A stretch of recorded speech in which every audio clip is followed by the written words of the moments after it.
วัสดีครับผู้ฟังช่วงนี้มาติดตามรับฟังพยากรณ์อากาศประจำวันนี้กันนะครับประกาศศูนย์อุตุนิยมวิทยาภาคใต้ฝั่งตะวันออกฉบับที่ 1เรื่องฝนตกหนักถึงหนักมากบริเวณภาคใต้ฝั่งตะวันออกมีผลกระทบช่วงวันที่10ถึง14ตุลาคมนี้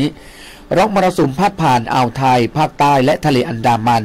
ลักษณะเช่นนี้ทำให้บริเวณภาคใต้ฝั่งตะวันออกมีฝนตกหนักถึงหนักมากหลายพื้นที่ดังนี้ครับช่วงวันที่10ถึง11ตุลาคม2564ฝนตกหนักถึงหนักมากบริเวณภาคใต้จังหวัดเพชรบุรี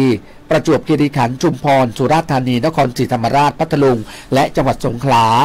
ในส่วนวันที่12ถึง13ตุลาคมนี้มีฝนตกหนักถึงหนักมากบริเวณภาคใต้จังหวัดเพชรบุรีประจวบคีรีขันธ์ชุมพรสุราษฎร์ธานีนครศรีธรรมราชพัทลุงสงขลาปัตตานียะลาและนราธิวาสและในวันที่14ตุลาคมมีฝนตกหนักถึงหนักมากบริเวณภาคใต้ตอนล่างจังหวัดนครศรีธรรมราชพัทลุงสงขลาปัตตานียะลาและนราธิวาสดังนั้นขอให้พี่น้องประชาชนระวังอันตรายที่เกิดจากฝนตกหนักและฝนที่ตกสะสมซึ่งอาจทำให้พื้นที่เสี่ยงภัยเกิดน้ำท่วมฉับพลันน้ำป่าไหลหลากน้ำล้นตลิ่งและดินโคลนถล่มในพื้นที่ลาดเชิงเขาส่วนชาวเรือควรเดินเรือด้วยความระมัดระวังและหลีกเลี่ยงการเดินเรือบริเวณที่มีฝนฟ้าคะนองครับจึงขอให้ประชาชนติดตามข่าวพยากรณ์อากาศจากศูนย์อุตุนิยมวิทยาภาคใต้ฝั่งตะวันออกอย่างใกล้ชิดด้วยครับAssalamualaikum sahabat. Sekarang ni keadaan udara tempat kita berubah rasanya dah.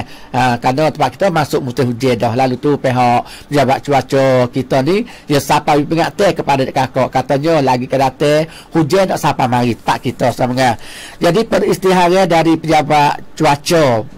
kita ni hatta mari tetap dengan hujan lebat sampai lebat benar kawasan bahagian selatan Sulawesi Selatan Timur menyentuh sejak pada hari ini sampai tepat 14 Tulakum 2567. Oleh karenanya lorong merosum lalu ke bahagian selatan Teluk Thai, Laut Andaman. Keadaan macam ni waktu bahagian selatan Sulawesi Selatan Timur kita ni ada hujan lebat sampai lebat benar. Banyak tempat sebenarnya. Iaitu semasa tepat 10 sampai tepat 11 Tulakum ni katanya ada hujan lebat sampai lebat benar kawasan bahagian selatan iaitu kawasanจังหวัด เพชรบุรีประจวบคีรีขันธ์ชุมพรสุราษฎร์ธานีนครศรีธรรมราชพัทลุงdanจังหวัด Segoro semasa 12 sampai 13 Tulakum hujan lebat sampai lebat benar kawasan bahagian selatan juga kawasanจังหวัด เพชรบุรีประจวบคีรีขันธ์ชุมพรสุราษฎร์ธานีนครศรีธรรมราชพัทลุง Segoro Tanin Jala danจังหวัด Nara kita dia tepat 13 Tulakum hujan lebat sampai lebat benar kawasan bahagian selatan sebelah bawah iaitu kawasanจังหวัด นครศรีธรรมราชพัทลุง Segoro Tanin Jala danจังหวัด Nara lalu itulah sampai beritahu kepada adik kakak haraplah jaga-jaga bingat-bingat dari hujan lebat mari dengan serta-merta lagi ke datang ni dia hujan lebat mari nak wawi lipoh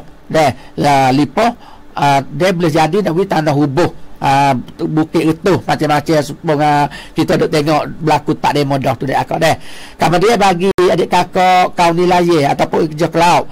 tubik ke laut dengan bingat-bingat dah supaya selamat eloklah kawasan tempat ada ribut peti dah. Serta minta adik kakak kita ikuti khabar cuaca dari pejabat cuaca kita dengan rapat.